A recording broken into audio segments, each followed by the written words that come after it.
hanya untuk membuat sang pujaan hati merasakan sensasi terkenal. Kekasih CEO mencuri desain yang telah kusiapkan dengan matang selama setahun. Di kompetisi dunia yang diadakan 4 tahun sekali, dia menuduhku menjiplak karya sang pujaan hati di depan umum. 4 tahun kemudian, aku kembali ke arena kompetisi, tepat melihatnya sekali lagi memegang piala untuk memberikan penghargaan kepada sang pujaan hati. Melihatku berada di bawah panggung, kekasihnya menggandeng tangan sang pujaan hati dengan wajah penuh kesombongan dan ejekan. Dulu memblokirku, mendukung sang pujaan hati sepenuhnya adalah pilihan paling tepat dalam hidupnya. Tapi aku hanya tersenyum, lalu naik ke kursi dewan juri, langsung mendiskualifikasi sang pujaan hatinya. Juara diduga terlibat pemalsuan dan plagiarisme. Sebagai juri, saya umumkan pencabutan langsung hak menangnya, dilarang berkompetisi seumur hidup. Begitu kata-kataku selesai, penonton di arena justru serentak terkesiap.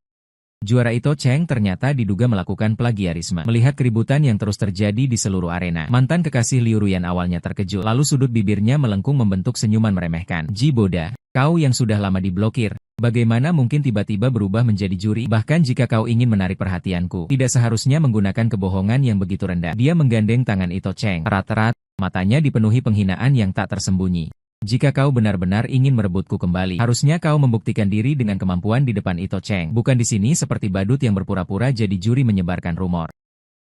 Mendengar kata-katanya, aku menatap Liu Ruyan di atas panggung yang masih bersikap tinggi, hanya merasa sangat menggelikan.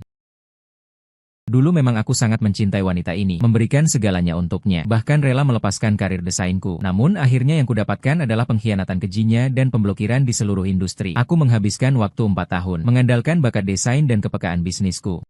Baru berhasil mendirikan Chen Yu Group, kekuatan baru di industri desain ini, sekali lagi membuktikan dirinya. Dan sebagai pendiri di balik layar Chen Yu Group, aku baru diundang khusus untuk menjadi juri dalam kompetisi ini. Memikirkan ini, aku juga malas membuang waktu berdebat dengan Liu Ruyan, langsung mengeluarkan daftar juri kali ini. Melihat nama dan fotoku tercetak jelas di atasnya, ekspresi Liu Ruyan langsung membeku. Matanya membelalak tak percaya. Ini tidak mungkin.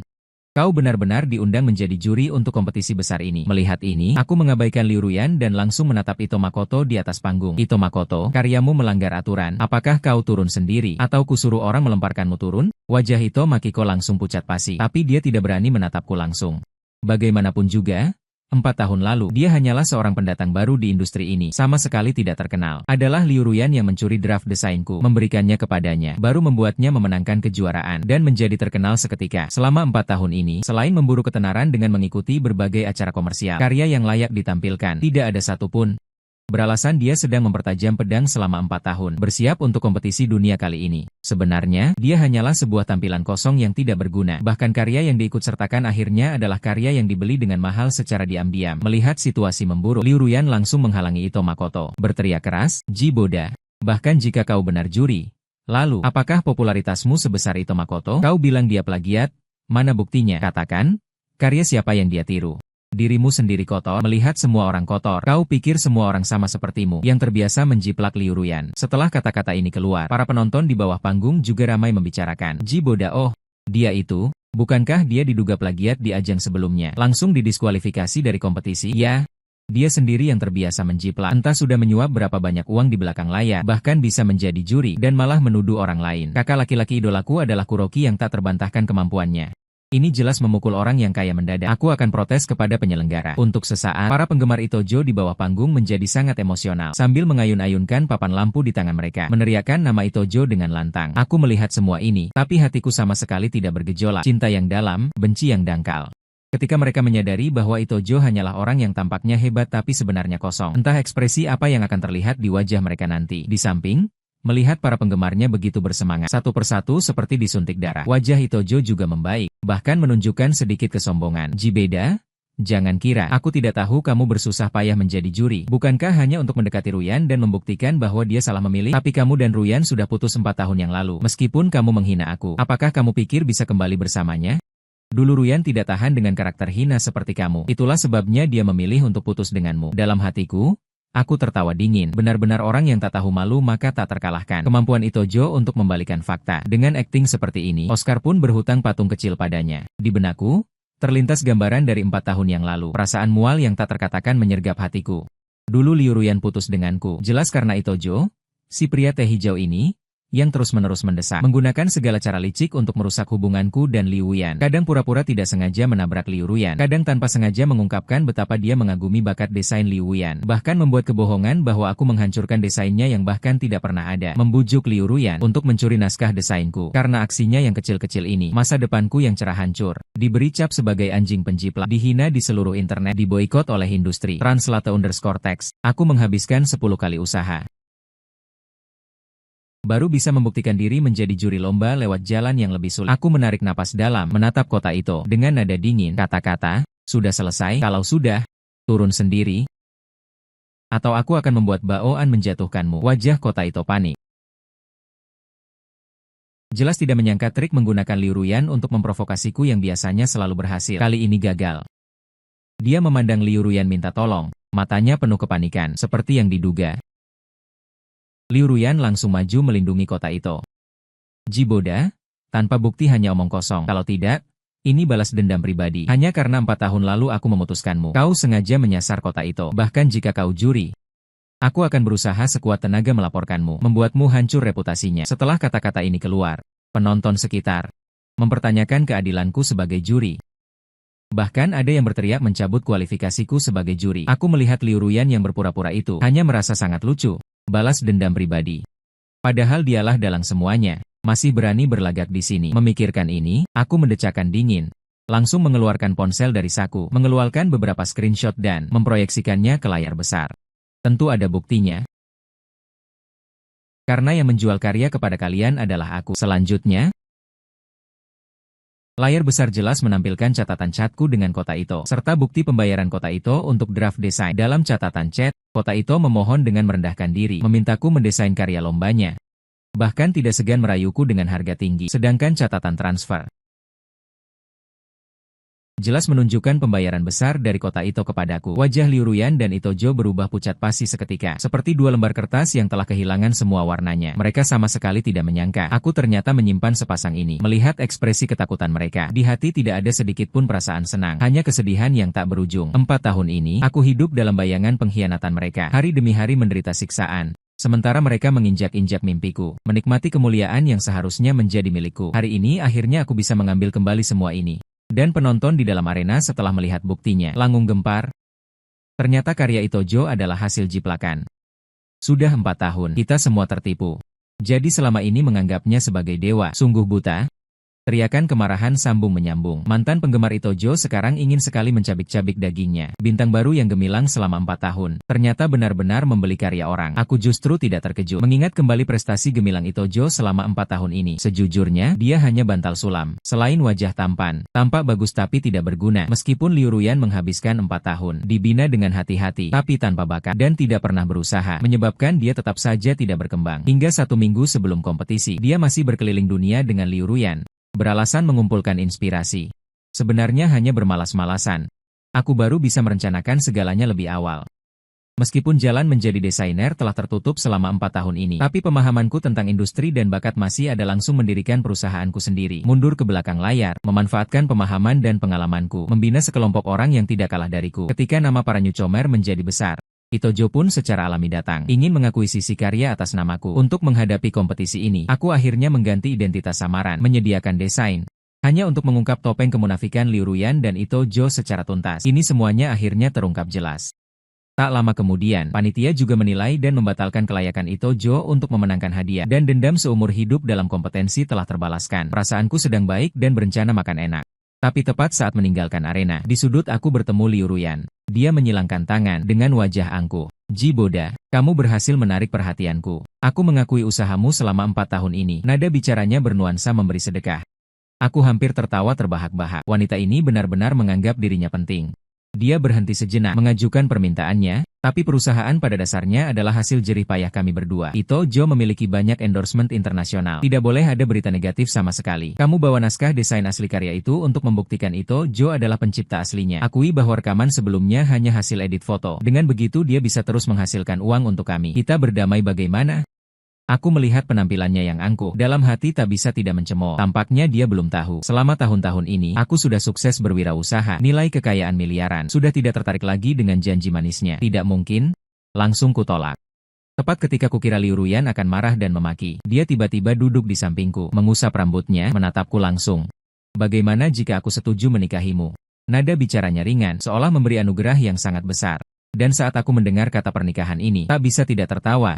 Kata ini, sudah lama sekali tidak kudengar dari mulutnya sejak masa kuliah. Dia selalu bermimpi mengenakan gaun pengantin dan masuk pelaminan bersamaku. Saat itu, matanya berkilau.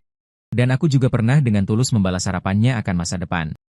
Translate_text setelah lulus, kita memulai bisnis bersama, mencapai sedikit kesuksesan. Sekali lagi kutanyakan kapan dia akan menikah. Tapi dia berulang kali menolak dengan alasan perusahaan belum cukup stabil. Ku percaya itu, bekerja lebih keras.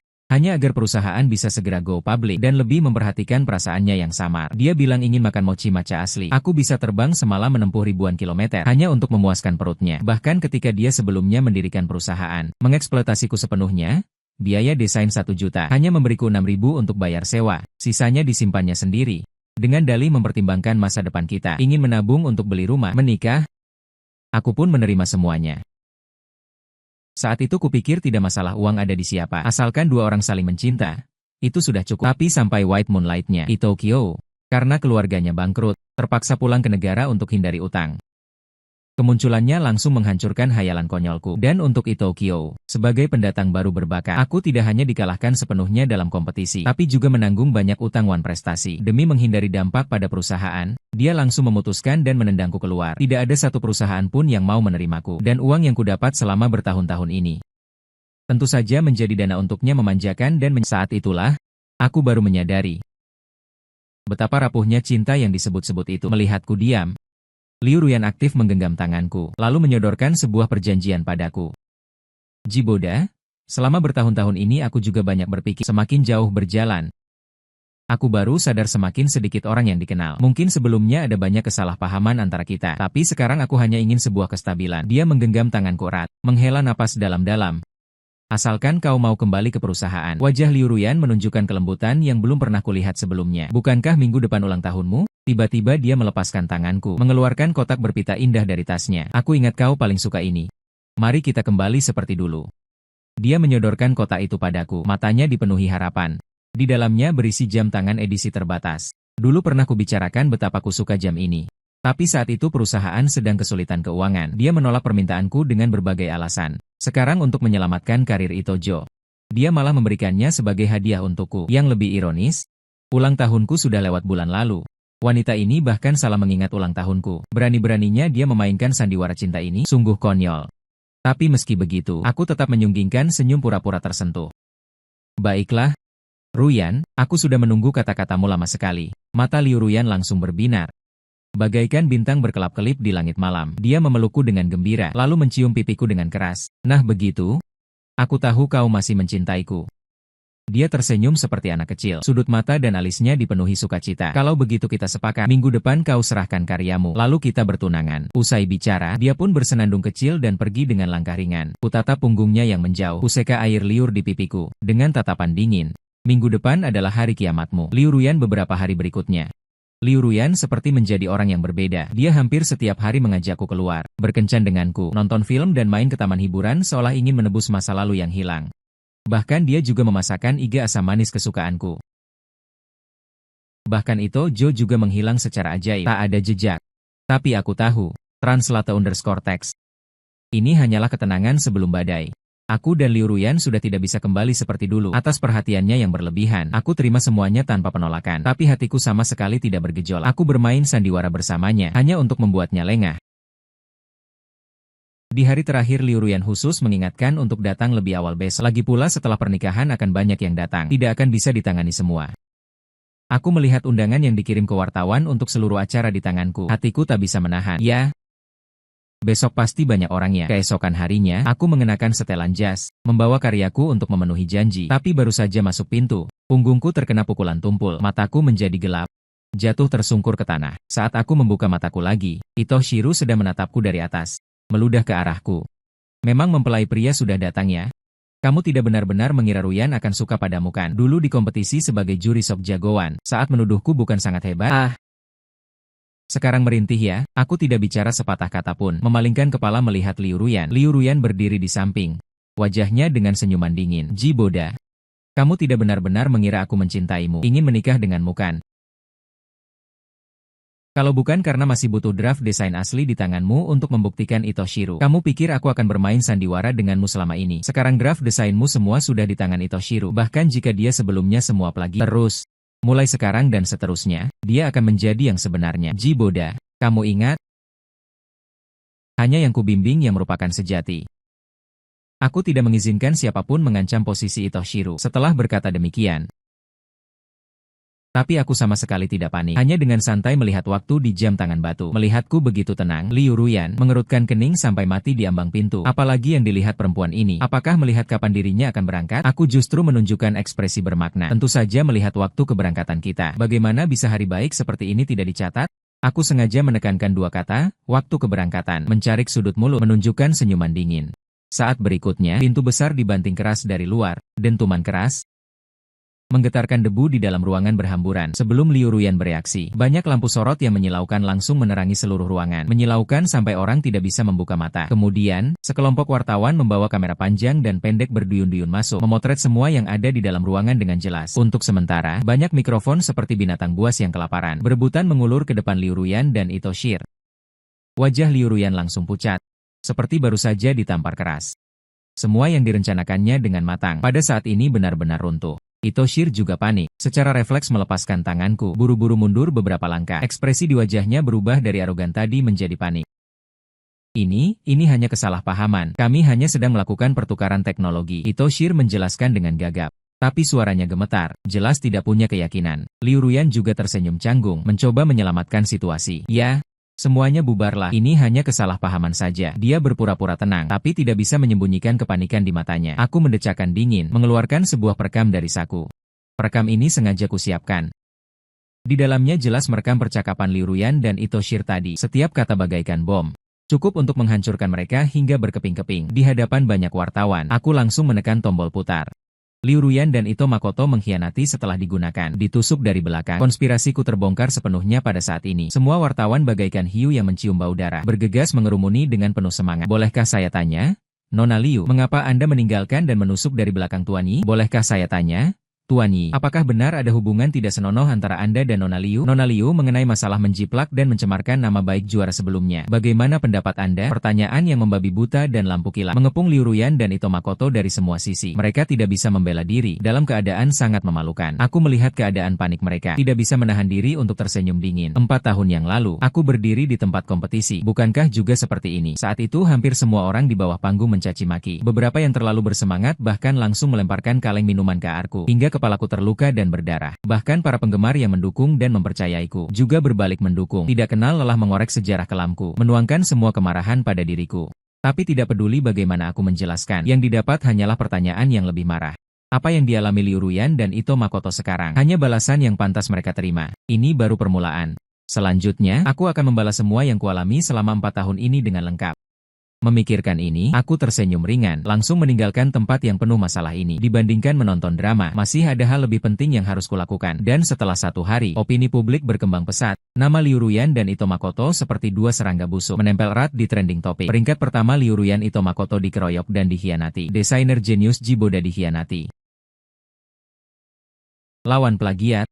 Dukungan untuk Jiboda dan tagar kecaman serta tuduhan yang membanjir, seperti air pasang yang mengalir ke Liu Ruyan dan Ito Kota. Perusahaan Liu Ruyan dikepung oleh penggemar marah yang padat. Teriakan makian dan protes bergantian. Telur busuk dan sayuran layu, bahkan kaos kaki bau dilempar ke pintu perusahaan. Liu Ruyan yang dulu bersinar dan cantik, ini seperti tikus jalanan yang diburu semua orang. Ito Kota juga tidak jauh lebih baik. Akun media sosialnya diserbu oleh netizen marah. Pesan pribadinya penuh dengan hinaan dan kutukan. Komunitas penggemarnya yang dulu dibanggakan, ini telah berubah menjadi medan perang untuk menentangnya. Dan saat ini aku baru saja kembali dari perusahaan ke villa. Melihat berita yang diputar di ponsel, sudut mulutku mengangkat membentuk senyuman dingin. Aku baru saja mau membuka pintu, lalu melihat Liu Ruyan yang terlihat compang-camping, berdiri di luar halaman, melihat dekorasi mewahku, furnitur bernilai tinggi, ruang yang luas. Semua ini membuatnya terkejut. Kamu tinggal di sini? Aku mengangguk. Ito Kota di samping berkata dengan nada cemburu, rumah ini kan sewaan. Tempat ini di pinggiran liar. Menyewa sehari juga tidak perlu banyak uang. Aku memandangnya tanpa kata. Mungkinkah ini adalah rumahku? Ito Kota seperti mendengar lelucon, tertawa terbahak-bahak. Rumahmu? Kamu sudah dilarang bertanding selama 4 tahun. Kalau kamu bisa membeli villa seperti ini, babi betina pun bisa memanjat pohon. Liu Ruyan juga tersadar, ikut menyambung. Jiboda, jangan memaksakan diri untuk menjaga gengsi. Bermain kebesaran juga ada batasnya. Aku malas menjelaskan pada mereka. Katakan, apa yang kalian lakukan di sini? Wajah Liu Ruyan menjadi serius. Jiboda, kamu cepat cari cara untuk membersihkan semua ini. Aku menaikkan alis memandangnya. Oh, bagaimana jika tidak? Liu Ruyan mendesis dingin. Jiboda, aku menasihatimu lebih baik berperilaku sopan. Kali ini mitra kerjaku, Grup Chenyu, adalah pemimpin baru dalam industri. Translate_text hanya dalam 3 tahun telah bangkit. Satu kalimat saja bisa memblokirmu. Dan yang paling penting adalah aku kenal bos mereka. Aku tak bisa menahan diri menyeringai dingin. Benarkah? Bagaimana mungkin aku tidak tahu kalau aku mengenalmu? Mendengar itu, Liu Ruyan awalnya terkejut, lalu dengan sombong berkata, menyelamatkanmu. Masih berpikir bisa menjadi jenius bisnis seperti mereka? Jangan bermimpi. Aku juga malas berbicara lagi dengan mereka. Bersiap memanggil satpam untuk mengusir mereka keluar. Saat ini, TV tiba-tiba menyiarkan sebuah berita. Diketahui, raksasa bisnis misterius Grup Chenyu, bos di belakang layar mereka akan mengungkap identitas. Liu Ruyan mendengar nama Grup Chenyu semakin lancang. Bukannya kau bilang itu kamu? Kenapa jadi takut? Takut ditampar. Bersiap melarikan diri. Aku langsung merasa frustasi, tapi Liu Ruyan masih tidak tahu. Terus mengejek Jiboda. Kamu lebih baik mengakui kesalahan. Kamu tidak bisa melawanku. Tapi sesaat kemudian, layar TV jelas menampilkan sebuah foto. Suara pembawa acara yang bersemangat juga terdengar dari TV. Bos di belakang layar Grup Chenyu adalah Tuan Jiboda, desainer jenius yang dituduh plagiat 4 tahun lalu. Mendengar pengantar berita itu, wajah Liu Ruyan dan Ito langsung berubah pucat. Mereka seperti disambar petir, berdiri terpaku di tempat. Aku melihat ekspresi ketakutan mereka, terkekeh ringan. Sekarang masih ada yang ingin kalian katakan? Mendengar itu, Liu Ruyan dan Ito Cheng benar-benar terdiam. Seperti dua patung berdiri di sana tidak bergerak. Bagaimana mungkin ini? Kamu ternyata benar-benar bos di belakang layar Grup Chenyu. Aku melihat ekspresi ketakutan mereka. Hati merasa puas. Tidak ada yang tidak mungkin. Awalnya mereka memfitnahku. Tapi bakat dan persepsi yang kumiliki tidak bisa mereka ambil. Bahkan jika aku sendiri tidak bisa menjadi desainer, itu tidak menghalangiku untuk melatih ribuan desainer. Aku segera bersiap memanggil satpam. Saat mengantar tamu, Liu Ruyan tiba-tiba berteriak keras. Nada suaranya penuh kebencian. Kamu sengaja, kan?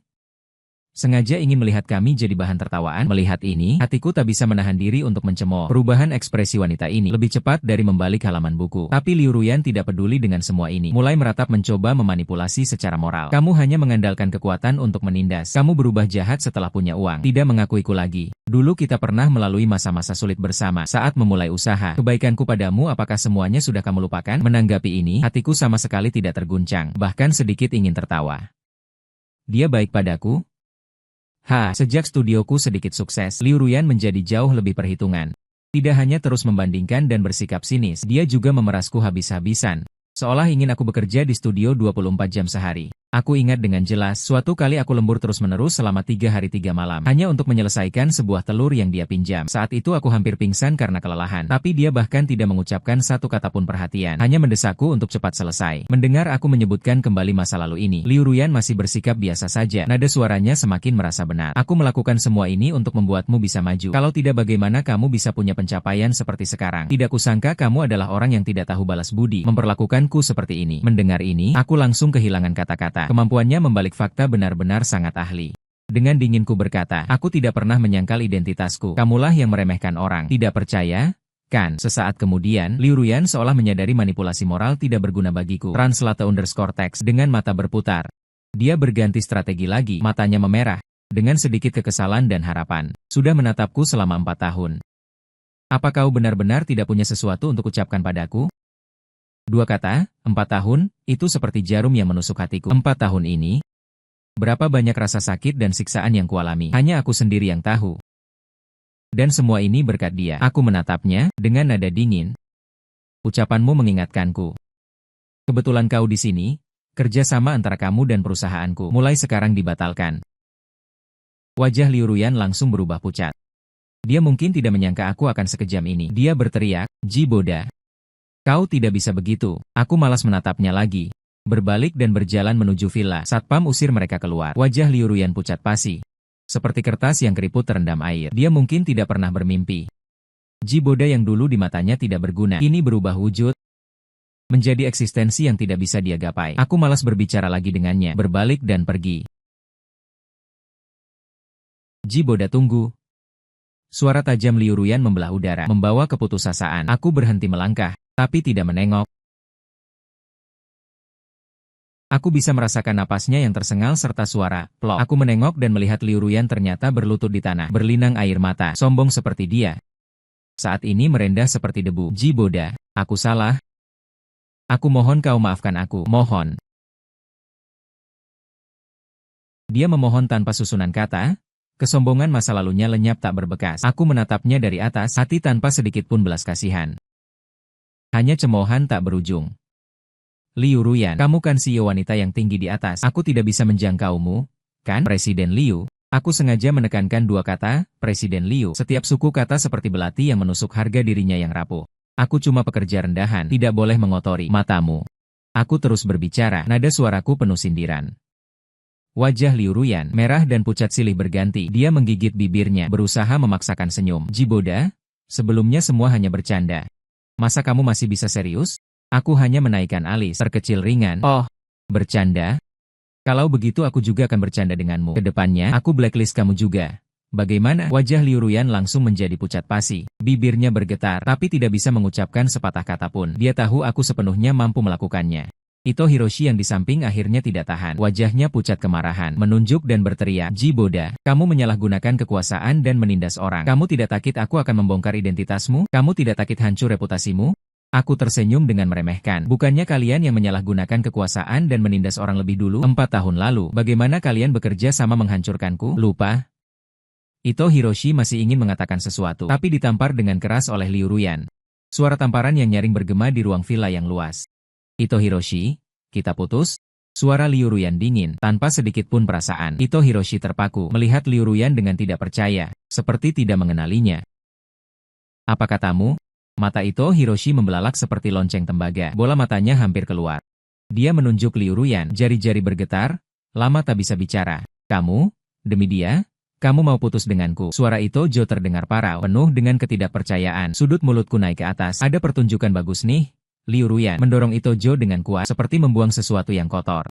Ito Jo, kamu adalah pendusta yang mulutnya penuh kebohongan. Bertahun-tahun kamu sama sekali tidak ada kemajuan. Hanya bisa makan, minum, dan bersenang-senang. Aku benar-benar buta sampai bisa menyukaimu. Wajah Ito Jo memerah. Malu dan marah bercampur. Apakah hanya karena hal kecil ini kamu mau putus denganku? Dia hampir berteriak, Liu Ruyan, namun tertawa dingin. Xiaoxi, semua karena kamu, membuatku sampai seperti ini. Aku sudah muak. Dia mengangkat tangan, memberikan tamparan keras kepada Ito Jo. Ito Jo juga tidak mau kalah, mencengkeram rambut Liu Ruyan dengan kuat. Keduanya berkelahi, saling menggigit seperti anjing gila. Aku melihatnya sambil mengerutkan kening. Pemandangan ini terlalu menyakitkan mata. Aku segera memanggil Satpam untuk membuang kedua orang ini keluar, agar tidak mengganggu nafsu makanku. Satpam segera maju, menyeret kedua orang yang sedang berkelahi itu keluar. Aula villa akhirnya tenang. Aku lega. Berjalan ke meja makan dan mulai menikmati makan malamku. Keesokan harinya pagi-pagi, baru saja aku membuka pintu. Langit melihat Liu Ruyan berdiri di depan pintu. Aku terkejut. Kenapa bisa dia? Kamu mau apa? Nada suaraku dingin. Liu Ruyan malah menundukkan kepala. Terlihat sangat menyedihkan. Tidak ada apa-apa, hanya ingin minta maaf kepadamu. Sebelumnya maafkan aku. Aku tertawa dingin. Jika kamu ingin merebut kembali pekerjaanmu, tidak mungkin? Liu Ruyan cepat-cepat melambaikan tangan. Tidak, bukan begitu. Aku juga sudah memikirkannya dengan jelas. Kondisiku yang sekarang ini adalah akibat perbuatanku sendiri yang pantas mati. Aku tidak berencana pergi ke kota besar lagi. Cukup cari orang yang jujur di kota kecil dan menikah saja. Dia berhenti sejenak, seperti teringat sesuatu. Kemarin antingku sepertinya jatuh di kamarmu. Bisakah aku masuk untuk mencarinya? Aku mengerutkan kening, tapi akhirnya menyetujui. Menurutku perusahaan lawan sudah hampir bangkrut. Sudah tidak bisa menimbulkan gejolak apapun. Liu Ruyan masuk ke dalam rumah dan mulai mencari ke segala penjuru. Aku berdiri di pintu, mengamati setiap gerak-geriknya. Serigala memberi penghormatan pada tahun baru, tidak berniat baik. Aku waspada dalam hati. Liu Ruyan sudah mencari sekeliling, tapi tidak menemukan antingnya. Dia malah mendekatiku dengan wajah penuh penyesalan. Maaf sudah mengganggumu. Sambil berkata dia hendak menuangkan air untukku. Aku segera menghindar. Tidak perlu. Aku tidak hapus. Melihatku tidak mau minum. Liu Ruyan aktif mendekatiku.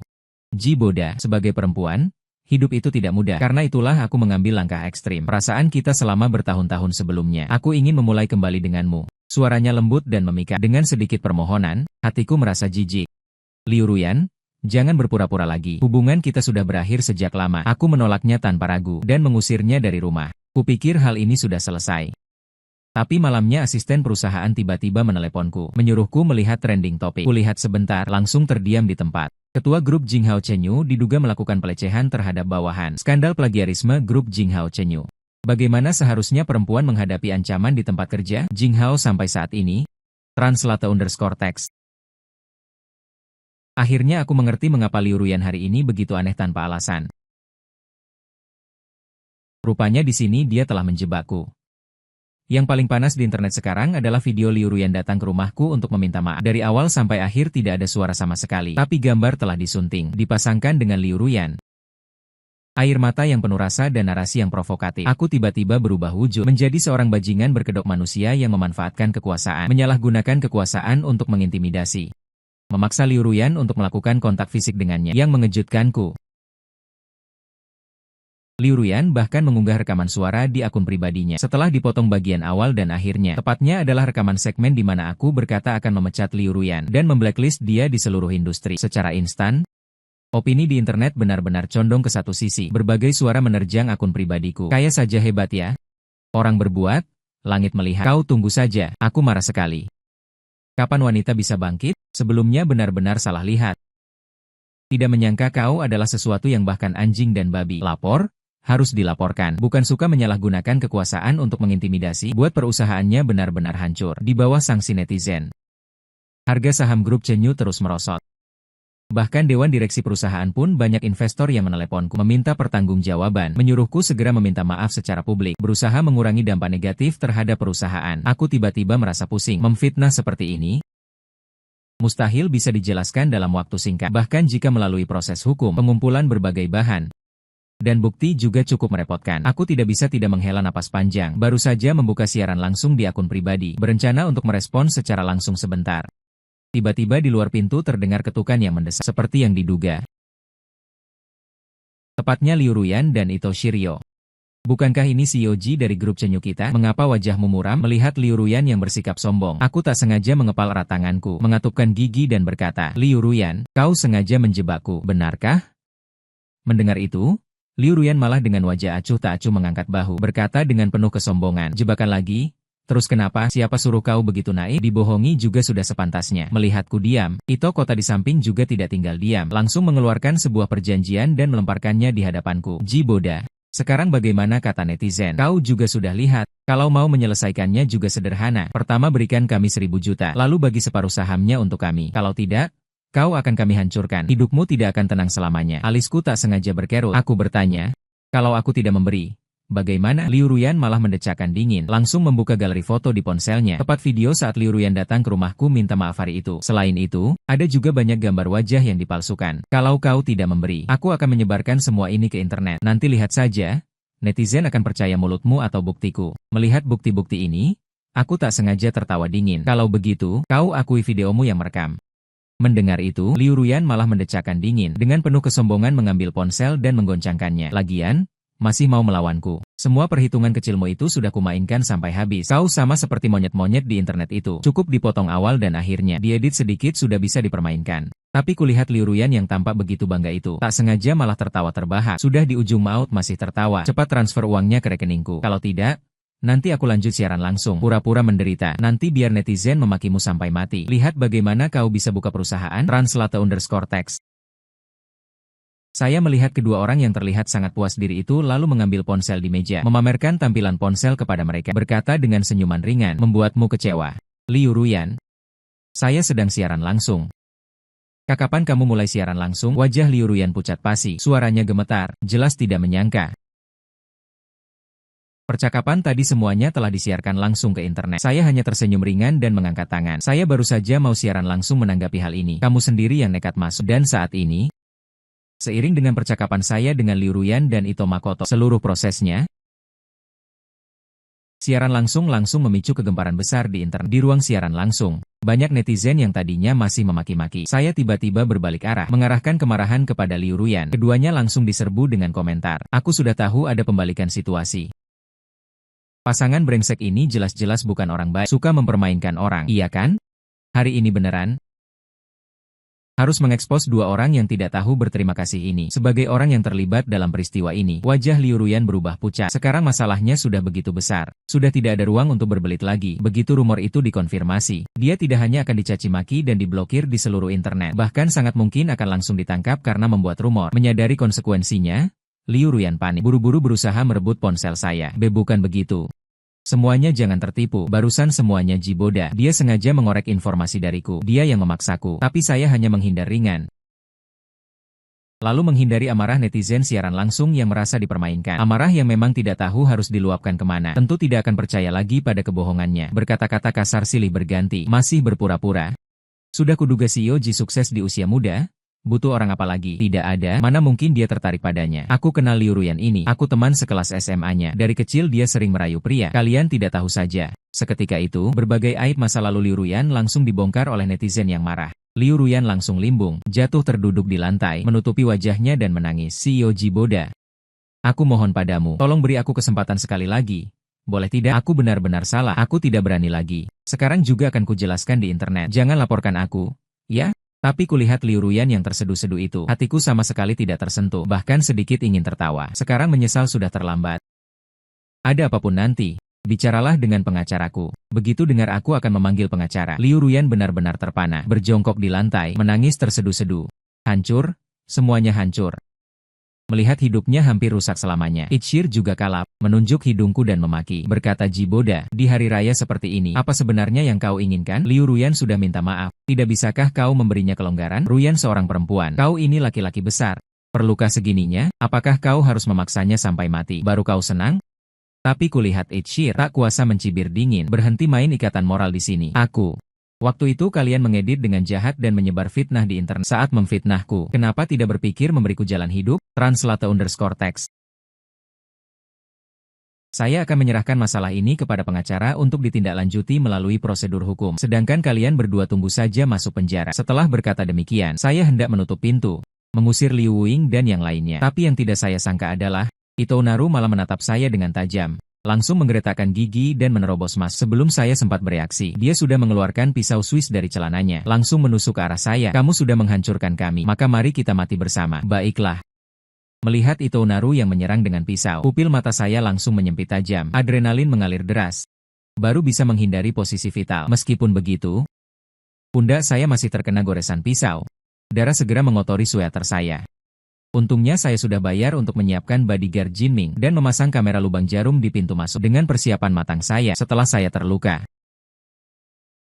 Beberapa bodyguard langsung melompat keluar dan menaklukkan Itounaru ke lantai. Sedangkan Liu Ruyan justru memanfaatkan saat Itounaru menusuk, langsung melepas sepatu hak tingginya, membawa seluruh tubuh seperti dipenuhi buk seperti angin, langsung lari menghilang. Tapi untungnya tidak sampai 1 hari.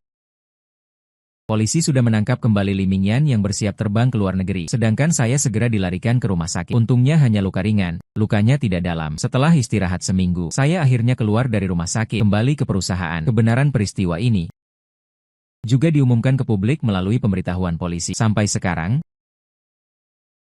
masih banyak netizen yang meminta maaf di media sosial saya. Harga saham perusahaan juga perlahan pulih. Bahkan karena tindakan jujur saya naik ke level baru. Sedangkan Liu Ruyan dan Itounaru, keduanya, Liu Ruyan didakwa multiple charges termasuk fitnah dan pemalsuan bukti. Translate_text. Sementara Itou Makoto karena lukanya dikategorikan sebagai luka ringan, akan menghadapi tanggung jawab pidana dan setelah investigasi mendalam, ditemukan terlibat dalam pengalihan dana dan penipuan kontrak. Didakwa dengan tuduhan penganiayaan disengaja dan penipuan. Akhirnya dihukum 12 tahun. Beberapa tahun ke depan, mereka akan menghabiskannya di penjara. Bahkan jika mereka bisa keluar hidup-hidup,